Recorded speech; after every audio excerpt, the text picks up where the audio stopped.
এবারে আমাদের এরা কিছুই বলছে যে সনাতনী হিন্দু মতে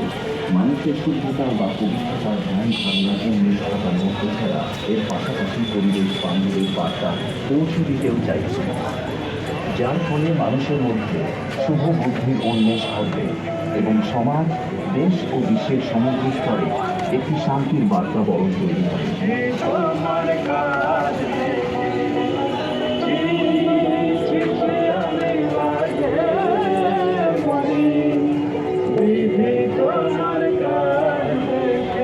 সমগ্র সৃজন, পরিকল্পনা ও ভাবনা